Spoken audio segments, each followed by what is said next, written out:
പിതാവിൻ്റെയും പുത്രൻ്റെയും പരിശുദ്ധാത്മാവിൻ്റെയും നാമത്തിൽ ആമേൻ. ഈശോയിൽ സ്നേഹമുള്ളവരെ, യോഹന്നാൻ്റെ സുവിശേഷം 16-ാം അധ്യായത്തിൽ ഈശോ ഇങ്ങനെ പറഞ്ഞു. 23-24 വചനങ്ങൾ അത് രേഖപ്പെടുത്തിയിട്ടുണ്ട്. സത്യം സത്യമായി ഞാൻ നിങ്ങളോട് പറയുന്നു, നിങ്ങൾ എൻ്റെ നാമത്തിൽ പിതാവിനോട് ചോദിക്കുന്നത് എന്തും അവിടുന്ന് നിങ്ങൾക്ക് നൽകും. ഈശോയുടെ നാമത്തിലാണ് നമ്മൾ ചോദിക്കേണ്ടതെന്നാണ് ഈശോ പറഞ്ഞത്. അപ്പോൾ അതിൻ്റെ അർത്ഥം എന്താണ്? ഈശോയുടെ നാമത്തിൽ എന്ന് പറഞ്ഞാൽ യേശുവിൻ്റെ രക്ഷാകര ബലിയുടെ യോഗ്യതയിൽ ആശ്രയിച്ചുകൊണ്ടുള്ള പ്രാർത്ഥനയ്ക്കാണ് യേശുവിൻ്റെ നാമത്തിലുള്ള പ്രാർത്ഥന എന്ന് പറയുക. യേശുവിൻ്റെ നാമം എന്ന് പറയുന്നത് യേശുവിൻ്റെ രക്ഷാകര ബലിയുടെ യോഗ്യത പ്രാപിക്കാനായിട്ട് നാം സ്വീകരിക്കേണ്ട ഒരു കാര്യമാണ്. യേശുവിൻ്റെ നാമം എന്ന് പറഞ്ഞാൽ യേശു എന്ന് തന്നെ അർത്ഥം. യേശുവിൻ്റെ നാമത്തിൽ എന്ന് പറഞ്ഞാൽ യേശുവിനെ സ്വീകരിക്കുക എന്ന് മാത്രമല്ല, യേശുവിൻ്റെ രക്ഷാകര ബലിയുടെ യോഗ്യതയിൽ ആശ്രയിക്കുക. എനിക്ക് ബാങ്കിൽ നിന്ന് ലോൺ കിട്ടണമെന്ന് കരുതുക. എൻ്റെ കാര്യം എടുക്കേണ്ട, ആരുടെയെങ്കിലും ഒരാളുടെ കാര്യം എടുക്കാം. നിങ്ങൾക്കൊരാൾക്ക് ബാങ്കിൽ നിന്ന് ലോൺ എടുക്കണം. ലോൺ എടുക്കാൻ നിങ്ങളുടെ കയ്യിൽ ആസ്തിയൊന്നുമില്ല. വേറൊരാൾ ആ ലോൺ എടുക്കാൻ വേണ്ടി അയാളുടെ ഭൂമി അറിഞ്ഞുകൊണ്ട് പ്ലഡ്ജ് ചെയ്ത് ബാങ്കിന് അതിൻ്റെ എല്ലാ ഡോക്യുമെൻറ്റും കൊടുത്തിട്ട് ഈ വ്യക്തിക്ക് ഈ ലോൺ കൊടുക്കാൻ ഞാൻ സമ്മതിക്കുന്നു എന്ന് പറഞ്ഞാൽ, ആ ലോൺ കിട്ടുന്ന വ്യക്തിയുടെ യോഗ്യതയിലും കഴിവിലും സമ്പത്തിലുമല്ല ബാങ്ക് ആശ്രയിക്കുന്നത്. ബാങ്ക് ആശ്രയിക്കുന്നത് ആരുടെ ഭൂമിയുടെ, സ്വത്തിൻ്റെ, ബിസിനസ്സിൻ്റെ അടിസ്ഥാന രേഖകളാണോ ബാങ്കിൻ്റെ കയ്യിൽ കിട്ടിയിരിക്കുന്നത്, അതിൻ്റെ ആധികാരികത, അതിൻ്റെ ഈട്, അതിൻ്റെ ആ ബലം, അതിലാ ബാങ്ക് ആശ്രയിക്കുക. കാരണം അവർ കൊടുക്കുന്ന ഈ 50 ലക്ഷം രൂപയ്ക്ക് തത്തുല്യമോ അതിൽ കൂടുതലുള്ളതായ മൂല്യമുള്ള ഒരു വസ്തുവിൻ്റെ രേഖകൾ ബാങ്കിന് അത് പിടിച്ചെടുക്കാൻ തക്ക വിധത്തിലുള്ള അധികാര അനുവാദത്തോടുകൂടെ മറ്റേയാൾ ഏൽപ്പിച്ചു കൊടുത്തിരിക്കുക. ഇവിടെ നമ്മൾ പ്രാർത്ഥിക്കുമ്പോൾ ഇത് തന്നെയാണ് സംഭവിക്കുക. നമ്മൾ യാചിക്കുന്നു, പക്ഷെ നമ്മുടെ യോഗ്യതയിലല്ല, യേശുവിൻ്റെ രക്ഷാകര ബലിയുടെ യോഗ്യതയിൽ ആശ്രയിക്കുക. അപ്പോൾ യേശുവിൻ്റെ രക്ഷാകര ബലിയുടെ യോഗ്യതയിൽ ആശ്രയിക്കുന്ന വ്യക്തി പിതാവിനോട് പറയുന്നു, അങ്ങയുടെ പ്രിയപുത്രനായ യേശു എൻ്റെ ലോകം മുഴുവൻ്റെയും പാപപരിഹാര ബലി അർപ്പിച്ചില്ലേ? പാപപരിഹാര ബലിയിലൂടെ ഞങ്ങൾക്ക് സ്വാതന്ത്ര്യവും അനുഗ്രഹവും വാങ്ങി തന്നില്ലേ? ഞാൻ അതിൽ ആശ്രയിക്കുക. യേശുവിൻ്റെ രക്ഷാകര ബലിയുടെ യോഗ്യത പ്രാപിക്കാനായിട്ടുള്ള അർഹതയോടുകൂടി ഞാൻ വരുന്നത്. ആരെല്ലാം യേശുവിൽ വിശ്വസിക്കുന്നു അവർക്കെല്ലാം ഈ അർഹത കിട്ടുന്നുണ്ട്. യേശുവിൻ്റെ രക്ഷാകര ബലിയുടെ യോഗ്യത പ്രാപിക്കാനുള്ള ഒരു അർഹത കിട്ടുകയാണ്. അത് നമ്മൾ ചെയ്ത പുണ്യപ്രവൃത്തിയുടെ ഫലമല്ല, ഒരൊറ്റ ഒരു പുണ്യത്തിൻ്റെ ഫലം. ഞാൻ യേശുവിൽ വിശ്വസിക്കുന്നു. യേശുവിൽ വിശ്വസിക്കുന്നു എന്നുള്ള ഒറ്റ ഒരു പുണ്യത്താൽ എനിക്ക് യേശുവിൻ്റെ രക്ഷാകര ബലിയുടെ യോഗ്യതയിൽ ആശ്രയിച്ചുകൊണ്ട് പിതാവിനോട് അനുഗ്രഹങ്ങൾക്കായി, അഭിഷേകത്തിനായി യാചിക്കാനായിട്ട് കൃപ കിട്ടുന്നു. അപ്പോൾ യേശു കേന്ദ്രീകൃതമായ യേശുവിൻ്റെ രക്ഷാകര ബലിയുടെ യോഗ്യതയിൽ മാത്രം ആശ്രയിക്കുന്ന ഒരു വിശ്വാസ ജീവിതം, ഒരു ആത്മീയ ജീവിതം, പ്രാർത്ഥനാ ജീവിതമാണ് ദൈവം നമ്മിൽ നിന്ന് പ്രതീക്ഷിക്കുന്നത്. ഒരിക്കലൊരു മുസ്ലിം മതപണ്ഡിതൻ എന്നോട് ഒരു റെയിൽവേ സ്റ്റേഷനിൽ വെച്ച് സംസാരിച്ചപ്പം പറഞ്ഞു,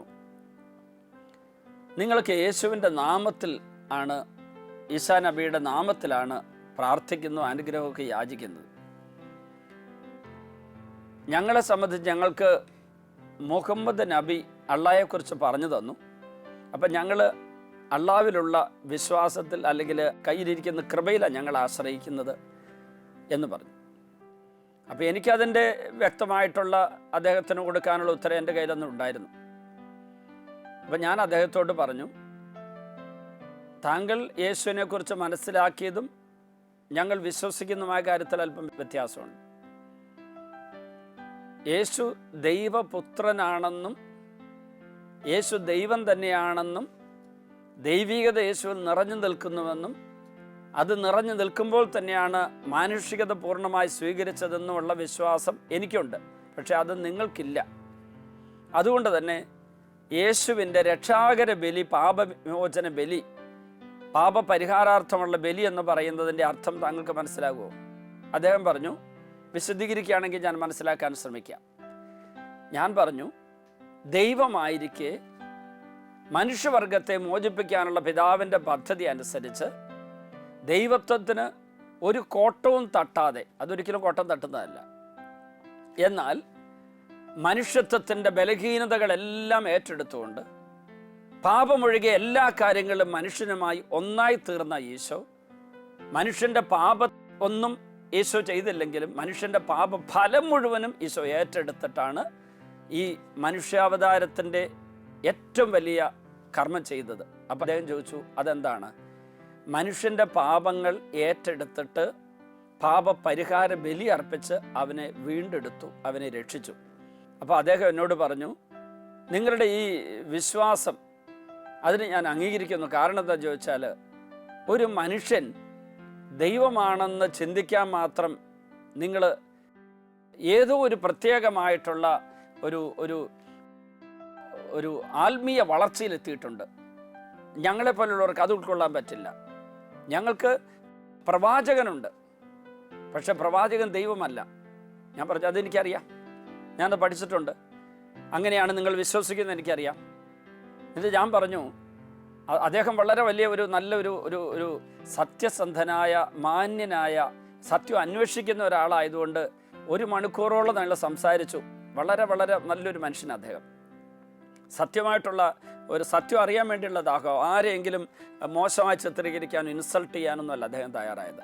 ഒരു സത്യാന്വേഷിയായിരുന്നു അദ്ദേഹം, ഒരു മുസ്ലിം മത പണ്ഡിതൻ. അദ്ദേഹത്തോട് ഒത്തിരി ബഹുമാനവും സ്നേഹമൊക്കെ എനിക്ക് തോന്നി. കാരണം അദ്ദേഹം സത്യത്തെക്കുറിച്ചുള്ള അറിവിന് വേണ്ടി ദാഹിക്കുന്ന ആളായിരുന്നു. എപ്പോഴും അങ്ങനെ ഒരു സ്വഭാവം ഉണ്ടെങ്കിൽ നമ്മൾ ഈ തിന്മയിലേക്ക് പോവില്ല. സത്യം അറിയാൻ വേണ്ടി മറ്റുള്ളവരോട് സംസാരിക്കുമ്പോൾ പെട്ടെന്ന് വികാരം കൊണ്ട് പൊട്ടിത്തെറിക്കുകയും തീവ്രവാദപരമായ ചിന്തകൾ വെച്ച് പുലർത്തില്ല. നമുക്ക് കുറച്ചും കൂടി അവരെ കേൾക്കാനും മനസ്സിലാക്കാനും ഉൾക്കൊള്ളാനും നന്മയായിട്ട് കാണുന്നതിനെ അംഗീകരിച്ചുകൊണ്ട് എന്നാൽ നമ്മുടെ വിശ്വാസത്തെ മുറുകെ പിടിച്ചുകൊണ്ട് കഴിയാൻ പറ്റും. അദ്ദേഹം എന്നോട് പറഞ്ഞു, ഇതുപോലുള്ള സത്യത്തിൻ്റെ വെളിപ്പെടുത്തൽ കിട്ടാൻ നമുക്ക് ഇനിയും കണ്ടുമുട്ടണം. പിന്നെ ഞാൻ കണ്ടുമുട്ടിയിട്ടില്ലെങ്കിലും അദ്ദേഹം എൻ്റെ നമ്പറൊക്കെ മേടിച്ച് പോയി 1-2 തവണ ഞങ്ങൾ ഫോണിലൂടെ സംസാരിച്ചെങ്കിലും ഒരിക്കലും എനിക്കതിൻ്റെ വീണ്ടും ഒന്ന് സംസാരിക്കാൻ ഞങ്ങൾക്ക് ഒരു അവസരം കിട്ടിയില്ല. അദ്ദേഹം എന്നോട് പറഞ്ഞു, ഫോണിൽ വിളിച്ചപ്പം പറഞ്ഞു, യേശുവിനെക്കുറിച്ച് ഞാൻ കൂടുതൽ പഠിക്കാനിടവന്നു. അതിനെക്കുറിച്ച് ആ അന്നത്തെ സംഭവത്തിന് ശേഷം യേശു പൂർണ്ണമായ ദൈവമായിരിക്കെ മനുഷ്യനായി മാറി. പക്ഷേ അവിടുത്തെ ദൈവത്തൊട്ടും മങ്ങിപ്പോയില്ല. അതിൽ മറഞ്ഞിരിക്കുക, മനുഷ്യത്വത്തിൻ്റെ അകത്ത് മറഞ്ഞിരിക്കുക. യേശുവിൻ്റെ ശരീരം മനുഷ്യ ശരീരമാണ്, പക്ഷേ അവിടുന്ന് ആ ദൈവത്വം മുഴുവനുണ്ട്. ആ ദൈവത്വം ഉള്ളിലുള്ളപ്പോൾ തന്നെ മനുഷ്യൻ്റെ പാപങ്ങൾ മുഴുവനും ഈശോ ഏറ്റെടുക്കുമ്പോൾ മാനുഷിക രീതിയിലുള്ള എല്ലാ നൊമ്പരങ്ങളും വേദനകളും പ്രയാസങ്ങളും ഈശോ ഏറ്റെടുക്കേണ്ടി വന്നു. പക്ഷെ ഒരിക്കലും യേശുവിൽ പിശാചിന് വിജയിക്കാൻ പറ്റാതെ പോയ മേഖല, യേശുവിനെ പാപത്തിൽ യേശുവിൻ്റെ മനുഷ്യത്വം കുറയ്ക്കാനോ പാപത്തിൽ പരാജയപ്പെടുത്താനോ പിശാചിന് പറ്റൂല. കാരണം യേശു ദൈവമായിരുന്നു. അങ്ങനെ പാപത്തെയും പിശാചിനെയും പരാജയപ്പെടുത്താൻ വന്ന ഈശോ തൻ്റെ ദൈവികതയുടെ നിറവുള്ള ആ അവസ്ഥയിൽ മാനുഷികതയുടെ നിറവോടുകൂടി ഇവിടെ ജീവിച്ചപ്പോൾ മനുഷ്യകുലത്തിൻ്റെ മുഴുവനും പാപങ്ങൾ ഏറ്റെടുത്ത് അതിന് പരിഹാര ബലിയായി തീർന്ന മരണത്താൽ പിശാചിനെ പരാജയപ്പെടുത്തിയ യേശുവിൻ്റെ രക്ഷാകര ബലി, അതിൻ്റെ യോഗ്യത എന്ന് പറയുന്നത് അത് നമുക്ക് മനുഷ്യബുദ്ധിയിൽ മുഴുവൻ ഉൾക്കൊള്ളാൻ പറ്റില്ല. അത്രമാത്രം വലുതാണത്. മാനവകുലത്തിന് വേറെ ഒരു രക്ഷാമാർഗം വേറെ ആരും തുറന്നു കൊടുത്തിട്ടില്ല എന്ന് പറയാനുള്ള കാരണം അത് തന്നെയാണ്. അതുകൊണ്ട് തന്നെയാണ് തിമോത്തിക്ക് എഴുതിയ ലേഖനത്തിൽ പൗലോസ് ശ്ലീഹ വളരെ വ്യക്തമായിട്ട് ഇങ്ങനെ പറഞ്ഞത്. അതായത് യേശുക്രിസ്തു എങ്ങനെയാണ് ഏകരക്ഷകനായി തീർന്നത് എന്നുള്ളതിനെക്കുറിച്ച് പറയുകയാണ്. 1 തിമോത്തി 2-ാം അധ്യായം 5-ാം വചനം. ഒരു ദൈവമേയുള്ളൂ, ദൈവത്തിന് മനുഷ്യർക്ക് മധ്യസ്ഥനായി ഒരുവനേയുള്ളൂ, മനുഷ്യനായ യേശുക്രിസ്തു. എന്നിട്ട് പറഞ്ഞു, അവൻ എല്ലാവർക്കും വേണ്ടി തന്നെ തന്നെ മോചനമൂല്യമായി നൽകി. ഹല്ലേലൂയ. അപ്പൊ ഇവിടെ യേശു ക്രിസ്തു തന്നെ തന്നെ ഒരു മോചനമൂല്യമായി നൽകി അങ്ങനെ ഏക മധ്യസ്ഥനായി തീർന്നു. അതുകൊണ്ട് പത്രോസ്ലീഹ ആദ്യത്തെ മാർപ്പാപ്പ പറഞ്ഞത്, ആകാശത്തിന് കീഴിൽ മനുഷ്യരുടെ ഇടയിൽ നമ്മുടെ രക്ഷയ്ക്ക് വേണ്ടി യേശുവിൻ്റെ നാമമല്ലാതെ വേറെ ഒരു നാമവും നൽകപ്പെട്ടിട്ടില്ല. ഈ ഒരു മഹാസത്യത്തിൻ്റെ വലിയ ബോധ്യത്തോടു കൂടി നിൽക്കുന്ന ഒരു വ്യക്തിക്ക് പ്രാർത്ഥിക്കുമ്പോൾ ആ യോഗ്യതയിൽ ആശ്രയിക്കാൻ പറ്റണം. വേറെ ആർക്കും കൊടുക്കാൻ പറ്റാത്ത തരാൻ പറ്റുന്നവനാണ് ഈശോ. വേറെ ആർക്കും തരാൻ പറ്റില്ല. വേറെ ആർക്കും അങ്ങനെ ഒരു സ്വത്തില്ല, സമ്പത്തില്ല. മാനവകുലത്തിൻ്റെ രക്ഷ തൻ്റെ ബലിയിലൂടെ പൂർത്തിയാക്കി യേശുവിൻ്റെ കയ്യിലിരിക്കുന്ന വലിയ സമ്പത്ത്, അതിലാശ്രയിക്കുന്നത്. അതാണ് ഈശോ പറഞ്ഞത്, നിങ്ങൾ എൻ്റെ നാമത്തിൽ എന്ത് ചോദിച്ചാലും പിതാവ് തരും. അപ്പം ഇവിടെ നമുക്ക് പാപമുണ്ട്, ബലഹീനതകളുണ്ട്, നമുക്ക് യോഗ്യതയുടെ കുറവുണ്ട്, നമുക്ക് വേണ്ടതെല്ലാം അറിയാനും വേണ്ടതുപോലെ ചെയ്യാനും പറ്റുന്നുമില്ല, ഒത്തിരി കുറവുകളുണ്ട്.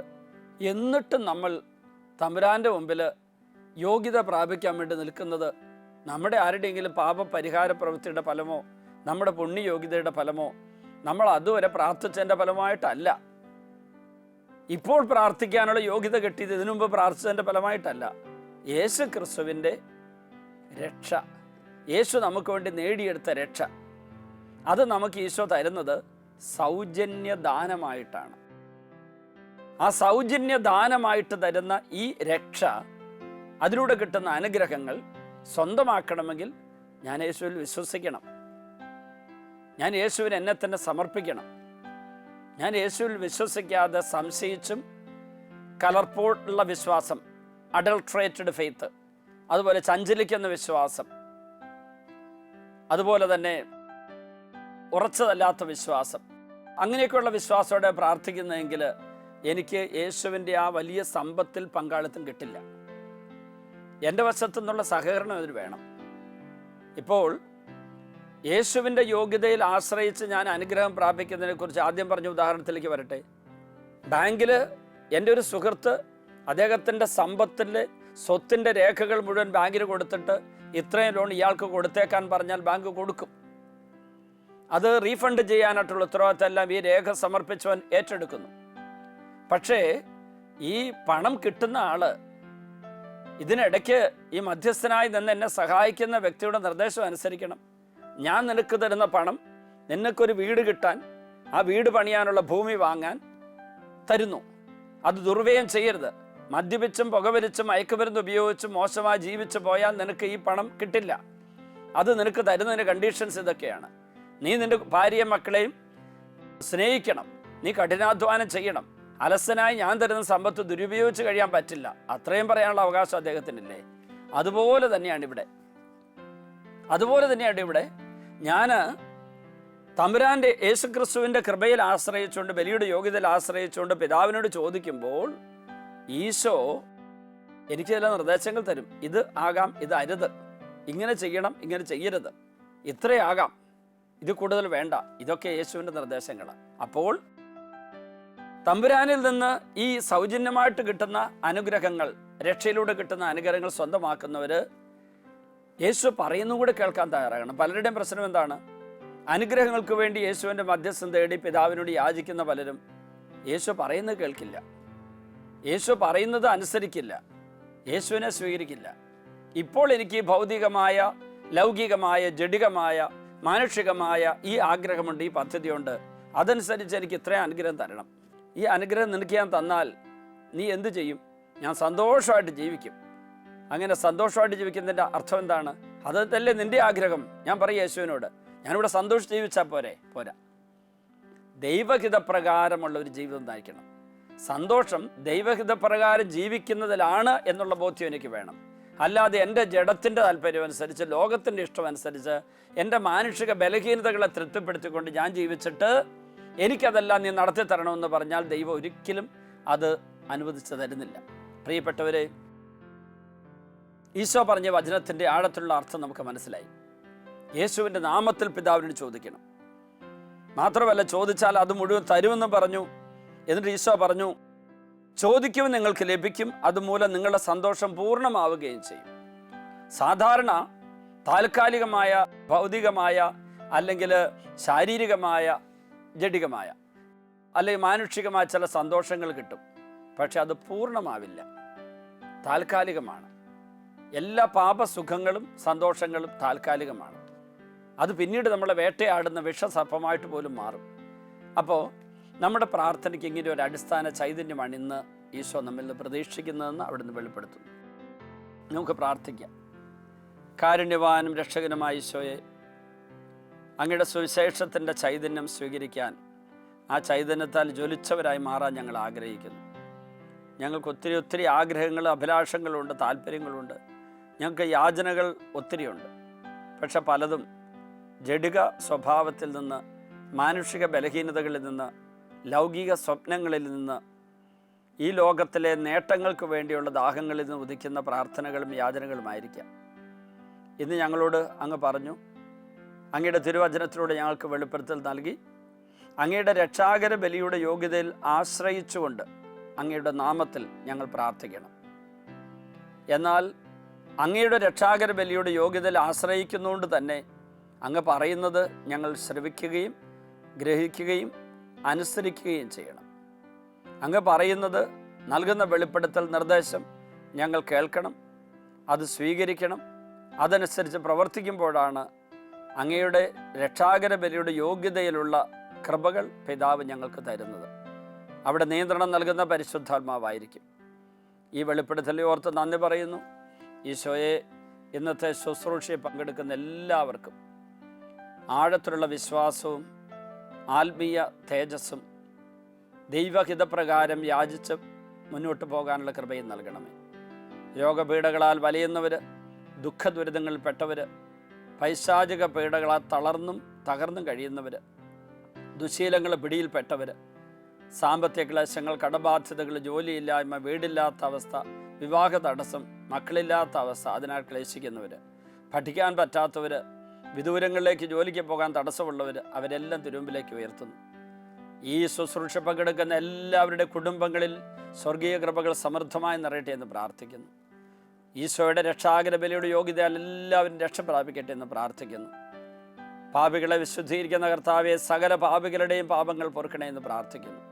ഈ നിമിഷം വിദൂരങ്ങളിലും ആസ്പത്രികളിലും ആയിരിക്കുന്ന രോഗികൾ, കിടപ്പ് രോഗികളായിരിക്കുന്നവർ, അപകടത്തിൽപ്പെട്ടവർ, മരണാസന്നർ, നൊമ്പരമുള്ളവർ, കഠിന വേദനയുള്ളവർ, പ്രാർത്ഥിക്കാൻ അറിഞ്ഞുകൂടാത്തവർ, അവർക്ക് വേണ്ടി ഞങ്ങൾ യാചിക്കുന്നു. അവരെ അനുഗ്രഹിക്കണേ ഈശോയെ. രോഗപീഠകളെല്ലാം മാറ്റണമേ. പരിശുദ്ധ അമ്മയുടെ വിമല ഹൃദയത്തിന് എല്ലാവരെയും പ്രതിഷ്ഠിക്കുന്നു. നമ്മുടെ കർത്താവ് ഈശോമിശിഹായുടെ കൃപയും പിതാവായ ദൈവത്തിൻ്റെ സ്നേഹവും പരിശുദ്ധാത്മാവിൻ്റെ സഹവാസവും നിങ്ങളോടുകൂടി ഉണ്ടായിരിക്കട്ടെ, ഇപ്പോഴും എപ്പോഴും എന്നേക്കും. ആമേൻ.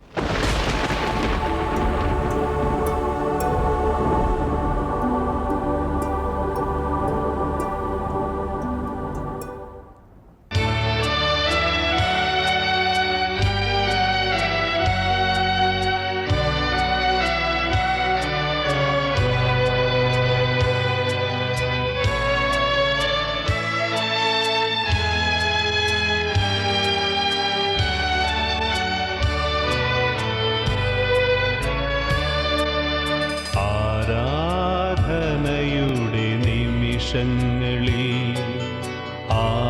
ആത്മനാഥനെ കാണുവാൻ ആരാധകരിവർ കാത്തിരിപ്പു. ആത്മനാഥനേശുവേ,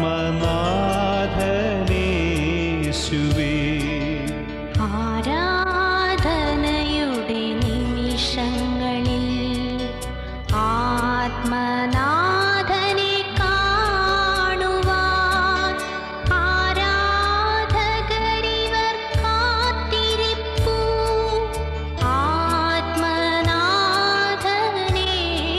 ആത്മനാഥനേശുവേ, ആരാധന ആരാധന ആയിരം ആരാധന ആരാധന ആരാധന ആത്മാവിൽ ആരാധന. ഇപ്പോൾ ഈ ശുശ്രൂഷയിൽ പങ്കെടുക്കുന്ന എല്ലാവരും, ഈ ശുശ്രൂഷയെ വിവിധ രാജ്യങ്ങളിലും സ്ഥലങ്ങളിലും ഇരുന്ന് പങ്കെടുക്കുന്ന എല്ലാവരും, അവരെ പീഡിപ്പിക്കുന്ന എല്ലാ രോഗപീഠകളും എല്ലാ തരത്തിലുള്ള പൈശാചിക ശക്തികളെ ഉപദ്രവങ്ങളും എല്ലാം വിട്ടുപോകാൻ വേണ്ടി പ്രാർത്ഥിക്കുന്നു. കാൽവരി കുരിശിൽ നിന്നൊഴുകിയ തിരുരക്തം ഈ ദിവ്യകാരുണ്യം വഴി ഇത് കേട്ടുകൊണ്ടിരിക്കുന്ന, ഈ ശുശ്രൂഷയിൽ പങ്കെടുത്തുകൊണ്ടിരിക്കുന്ന എല്ലാവരിലും വന്ന് വീഴട്ടെ എന്ന് പ്രാർത്ഥിക്കുന്നു. ഇപ്പോൾ യേശുവിൻ്റെ രക്തത്തിൽ എല്ലാ പാപക്കറകളും നീങ്ങിപ്പോകട്ടെ എന്ന് പ്രാർത്ഥിക്കുന്നു. കാൽവരി കുരിശിൽ നിന്നൊഴുകിയ ചുടുചോര ഓരോ വ്യക്തിയെ ഇപ്പോൾ വിശുദ്ധീകരിക്കട്ടെ എന്ന് പ്രാർത്ഥിക്കുന്നു. 1 യോഹന്നാൻ 1:7 അവിടുത്തെ പുത്രനായ യേശുവിൻ്റെ രക്തം എല്ലാ പാപങ്ങളും നമ്മളെ ശുദ്ധീകരിക്കുന്നു. കർത്താവേ, പാപങ്ങൾ ഞങ്ങളെ ശുദ്ധീകരിക്കണമേ. അറിഞ്ഞും അറിയാതെ വിചാരത്താലും വാക്കാലും പ്രവൃത്തിയാലും ഉപേക്ഷയാലും ചെയ്തു പോയ പാപങ്ങളെല്ലാം പൊറുക്കാൻ തിരുവള്ളമാകണമേ. തിരുരക്തം ഞങ്ങളുടെ മേൽ വീഴ്ത്തണമേ കർത്താവേ. ഏതെല്ലാം മനസ്സ് മുറിവേറ്റിരിക്കുന്നുവോ, ഏതെല്ലാം ശരീരം രോഗബാധിതമായിരിക്കുന്നുവോ, ഏതെല്ലാം ആത്മാവ് പാപത്താൽ മലിനമാക്കപ്പെട്ടിരിക്കുന്നുവോ, ഈ ആത്മാവിലേക്കും മനസ്സിലേക്കും ശരീരത്തിലേക്കും ഓ ഈശോയെ അങ്ങയുടെ ചുടുചോര ഒഴുകി വീഴട്ടെ എന്ന് പ്രാർത്ഥിക്കുന്നു. അങ്ങ് കഴുകുന്നില്ലെങ്കിൽ ഞങ്ങൾക്ക് അങ്ങയോട് പങ്കില്ലല്ലോ കർത്താവേ. അങ്ങ് ഞങ്ങളെ കഴുകണമേ കർത്താവേ. എല്ലാവരും ഇപ്പോൾ കഴുകണമേ കർത്താവേ. ഞങ്ങളെ ശുദ്ധീകരിക്കണമേ കർത്താവേ. പാപമോചനം നൽകണമേ കർത്താവേ. എല്ലാ മക്കളും അനുഗ്രഹിക്കപ്പെടട്ടെ. കോടിക്കണക്കിന് ജനങ്ങളിലേക്ക് ഈ വലിയ ശുശ്രൂഷയുടെ ശക്തി ഒഴുകട്ടെ എന്ന് പ്രാർത്ഥിക്കുന്നു. എല്ലാവരിലേക്കും ഒഴുകട്ടെ എന്ന് പ്രാർത്ഥിക്കുന്നു. കുടുംബങ്ങളിലേക്ക് ഒഴുകട്ടെ എന്ന് പ്രാർത്ഥിക്കുന്നു. പാപികൾ മാനസാന്തരപ്പെടട്ടെ. ബന്ധുർ മോചിക്കപ്പെടട്ടെ. രോഗികൾ സൗഖ്യം പ്രാപിക്കട്ടെ. അന്ധകാര ബന്ധനം അഴിയട്ടെ എന്ന് പ്രാർത്ഥിക്കുന്നു. ബന്ധനങ്ങൾ അഴിഞ്ഞു പോകട്ടെ എന്ന് പ്രാർത്ഥിക്കുന്നു. കുടുംബത്തിലെ രോഗങ്ങൾ വിട്ടുപോകട്ടെ. ഊമർ സംസാരിക്കട്ടെ. നാവിന്റെ കെട്ടഴിയട്ടെ. ശ്വാസകോശ രോഗങ്ങൾ മാറട്ടെ. തലച്ചോറിന്റെ രോഗങ്ങൾ മാറട്ടെ. മാനസിക രോഗികൾ സൗഖ്യം പ്രാപിക്കട്ടെ. അവരുടെ എല്ലാ കെട്ടുകളും അഴിഞ്ഞു പോകട്ടെ. യേശുവിന്റെ നാമത്തിൽ സൗഖ്യമുണ്ടാകട്ടെ. വായിലെ മോണയിലെ പല്ലിന്റെ രോഗങ്ങളെല്ലാം വിട്ടുപോകട്ടെ. തൊണ്ടയിലെ ശ്വാസകോശത്തിലെ രോഗങ്ങൾ വിട്ടുപോകട്ടെ. ഹൃദയത്തിന്റെ രോഗങ്ങൾ വിട്ടുപോകട്ടെ. ആമാശയത്തിന്റെ രോഗങ്ങൾ വിട്ടുപോകട്ടെ. കുടലിലെ രോഗങ്ങൾ വിട്ടുപോകട്ടെ. എല്ലാ രോഗികളും സൗഖ്യം പ്രാപിക്കട്ടെ. പ്രമേഹ രോഗം വിട്ടുപോകട്ടെ. പാൻക്രിയാസ് സൗഖ്യം പ്രാപിക്കട്ടെ. കരൾ രോഗം വിട്ടുപോകട്ടെ. എല്ലാ നാഡീഞരമ്പുകളും ബലം പ്രാപിക്കട്ടെ. അസ്ഥികൾ ബലം പ്രാപിക്കട്ടെ. അസ്ഥികളെ സുഖപ്പെടുത്തണമേ. തളർന്ന ശരീരം ബലം പ്രാപിക്കട്ടെ. ത്വക്ക് രോഗം മാറട്ടെ. രക്തത്തിന്റെ വൈകല്യങ്ങൾ വിട്ടുപോകട്ടെ. എല്ലാ രോഗികളും സൗഖ്യം പ്രാപിക്കട്ടെ. അത്ഭുതകരമായി സൗഖ്യം ഒഴുകട്ടെ. യേശുവിന്റെ നാമത്തിൽ ബന്ധനങ്ങൾ അഴിയട്ടെ. കെട്ടുകൾ അഴിയട്ടെ. മുറിവുകൾ മാറട്ടെ. എല്ലാവരും സൗഖ്യം പ്രാപിക്കട്ടെ. എല്ലാ പാപങ്ങളും നീങ്ങി പോകട്ടെ. കുടുംബങ്ങൾ ഐശ്വര്യം നിറയട്ടെ. അനുഗ്രഹം നിറയട്ടെ. സമൃദ്ധി നിറയട്ടെ. ഹല്ലേലൂയ.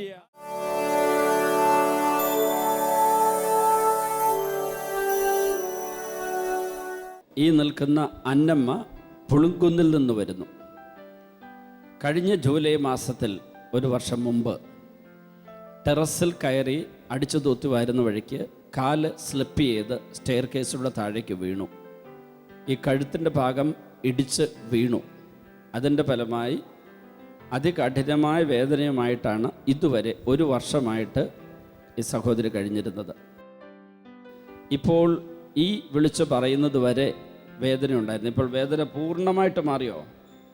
പരിപൂർണമായിട്ടും മാറി. അതുകൂടാതെ മറ്റൊരു രോഗശാന്തിയും കൂടെ ഉണ്ട്. മിനിഞ്ഞാന്ന് വേരിക്കോസ് വെയിൻ രോഗം മാറി എന്ന് പറഞ്ഞത് ഈ സഹോദരിയുടെ ആയിരുന്നു. വേരിക്കോസിൻ്റെ ഫലമായിട്ടുള്ള വേദനയും എത്ര വർഷമായിട്ടുള്ളതാണത്? 6 വർഷമായിട്ടുള്ള വേരിക്കോസ് വെയിൻ്റെ ഫലമായ വേദനയും മാറി. കൈയടിച്ച് ഈശോയ്ക്ക് നന്ദി പറയാം. ഹല്ലേലൂയ. ഈ നിൽക്കുന്ന ത്രേസ്യാമ്മ കടുത്തുരുത്തിയിൽ നിന്ന് വരുന്നു. 27 വയസ്സുള്ളപ്പോൾ 39 വർഷങ്ങൾക്ക് മുമ്പ് ഒരു ചാക്ക് സിമൻറ്റുമായി നീങ്ങുന്ന വഴിക്ക് വീണ് തല പോയി കല്ലിനിടിച്ചു. 39 വർഷങ്ങൾക്ക് മുമ്പ്. അന്ന് 27 വയസ്സുണ്ടായിരുന്നു. അതിൻ്റെ ഫലമായി ഈ 39 വർഷങ്ങളും കഠിനമായ തലവേദനയുമായിട്ടാണ് ഈ സഹോദരി നടന്നത്. ഇപ്പോൾ മൈക്ക് കൊടുത്ത് ഈ ആരാധനയുടെ സമയം വരവേദനയായിരുന്നു. തലയ്ക്കകത്ത് വിങ്ങുന്ന വേദനയായിരുന്നു. വേദന പൂർണ്ണമായിട്ട് മാറിയോ? പൂർണ്ണമായിട്ടും വേദന മാറി. ഒട്ടുമില്ല. 39 വർഷം മുമ്പുണ്ടായ അപകടമാണ്. അതെ, 39 വർഷം. അന്ന് എത്ര വയസ്സുണ്ട്? അന്ന് എനിക്ക് 23 വയസ്സ് പ്രായമുണ്ട്. 23 വയസ്സുള്ളപ്പോഴാണ്. 23 വയസ്സുള്ളപ്പോഴാണ്. അപ്പം അല്ല, നല്ല കാലത്താണ് സംഭവിച്ചത്. ഇപ്പം നല്ല കാലത്താണ് സൗഖ്യം കിട്ടിയത്. ഇപ്പം പൂർണ്ണമായിട്ട് വേദന മാറി. പൂർണ്ണമായിട്ടും വേദന മാറി. കൈയടിച്ച് ഈശോയ്ക്ക് നന്ദി പറയാം. ഹല്ലേലൂയ. ഒരു വലിയ രോഗശാന്തി കർത്താവ് ആമ്പല്ലൂർ സ്വദേശിയായ ബാബുവിന് നൽകിയിരിക്കുന്നു. ഇപ്പോൾ 50 വയസ്സായി. 15 വയസ്സുള്ളപ്പോൾ 35 വർഷങ്ങൾക്ക് മുമ്പ് വെള്ളത്തിൽ കുളിച്ചുകൊണ്ടിരുന്നപ്പോൾ വെള്ളം ചെവിക്കകത്ത് കയറി. അവിടെ എന്തെങ്കിലും ഇടികൊണ്ടതാണോ അതെയോ വെള്ളം അടിച്ചു. കൂട്ടുകാരൻ ഈ ചെവിയുടെ അവിടെ അടിച്ചു. ആ അടിയോടുകൂടി ഇയർ ഡ്രം പൊട്ടി. കേൾവി നഷ്ടപ്പെട്ടെന്ന് മാത്രമല്ല, ചെവിയിൽ നിന്ന് വെള്ളവും പഴുപ്പും മാറി മാറി ഇങ്ങനെ വന്നുകൊണ്ടിരിക്കും. അത് കഴിഞ്ഞ് ഒരു 20 വർഷങ്ങൾക്ക് മുമ്പ് ഒരു കുട്ടി, സ്വന്തം കൊച്ചാണോ അല്ല, വേറൊരു കുട്ടി, മടിയിലിരിക്കുന്നൊരു കുട്ടി, കയ്യിലിരുന്ന കുട്ടി മറ്റേ കവിളത്ത് അടിച്ചു, ഈ ചെവിയുടെ അവിടെ അടിച്ചു. അതിൻ്റെ ഫലമായി ആ ചെവിക്കും പരിക്ക് പറ്റി. ആ ചെവിയിൽ നിന്ന് പഴുപ്പ് വരുന്നു. അതിന് കേൾവിക്കുറവുണ്ടായിരുന്നോ? ചെറുതായിട്ട്. ഇന്നലെ ഞാനിവിടെ രോഗശാന്തി വിളിച്ച് പറഞ്ഞല്ലോ, ചെവി പഴുക്കുന്ന സുഖപ്പെടുത്തുന്ന വരും. ഇപ്പോൾ ഞാൻ പ്രസംഗിച്ചുകൊണ്ടിരിക്കുമ്പോൾ വീണ്ടും ഈശോ അതെനിക്ക് വെളിപ്പെടുത്തി തന്നു. ഇന്നലെ പറഞ്ഞ രോഗശാന്തി, ചെവി പഴുക്കുന്ന ഒരാളെ ഈശോ ഇപ്പോൾ സുഖപ്പെടുത്തുന്നു എന്ന്. ബാബു ഇന്നലെ രാവിലെ വരെ വേദനയുണ്ടായിരുന്നു, 2 ചെവിക്കും, കേൾവിക്ക് പ്രശ്നമുണ്ടായിരുന്നു. ഇന്നലെ വൈകുന്നേരത്തെ ആ സ്വതുപ്പിൻ്റെ അവസരത്തിൽ ഈ രൂപത്തിൽ ഈശോ വലിയൊരു ശക്തി ഈ സഹോദരനിലേക്ക് അയക്കുന്ന വലിയൊരു ദൈവാനുഭവം ഉണ്ടായി. മൈക്ക് കൊടുത്ത് ആ ദൈവാനുഭവം എന്താണെന്നൊന്ന് പറഞ്ഞേ. എൻ്റെ ചെവിട്ടിന്ന് 2 ചെവിട്ടിന്നും വെള്ളം വരെ ഞാൻ കുളിക്കുമ്പോൾ പഞ്ഞി വെച്ചിട്ടാണ് കുളിക്കുക. എനിക്ക് മുങ്ങി കുളിക്കാൻ പറ്റില്ല, കോരി കുളിക്കണം. എനിക്ക് ചെവിട്ടിൽ വെള്ളം പോയി കഴിഞ്ഞാൽ ഉടനെ പഴുപ്പും വെള്ളം വരലൊക്കെയാണ്. ഇന്നലെ പ്രാർത്ഥിച്ചു കൊണ്ടിരിക്കുമ്പോൾ എനിക്ക് പ്രത്യേക ഒരു അനുഭൂതി, അതായത് ദൈവത്തിൻ്റെ ഒരു കരപ്രശ്നം എൻ്റെ ശരീരത്തിൽ ഈ ചെവിട്ടിയിൽ കൂടി ഇപ്പുറത്തേക്ക് കടന്നു പോകുന്നതായിട്ട് എനിക്കൊരു അനുഭവപ്പെട്ടു. ആ അനുഭവത്തിൻ്റെ വെളിച്ചത്തിൽ ഇന്ന് എനിക്ക് ചെവിക്ക് വേദനയില്ല, പഴുപ്പില്ല, 2 ചെവിക്കുമില്ല. അതിനുശേഷം ഇതുവരെ ചെവിയിൽ നിന്ന് പഴുപ്പും വെള്ളവും വരുന്നില്ല, കേൾവിയും തിരിച്ചു കിട്ടി. ഹൈന്ദവ മതവിശ്വാസിയായിരുന്ന ഈ ബാബുവിനെ കർത്താവ് ജാതിയും അതൊന്നും നോക്കാതെ യേശുവിൽ വിശ്വസിച്ച് ഇവിടെ വന്ന ബാബുവിനെ കർത്താവ് പൂർണ്ണമായി സുഖപ്പെടുത്തി. കൈയടിച്ച് ഈശോയ്ക്ക് നന്ദി പറയാ. Hallelujah, hallelujah.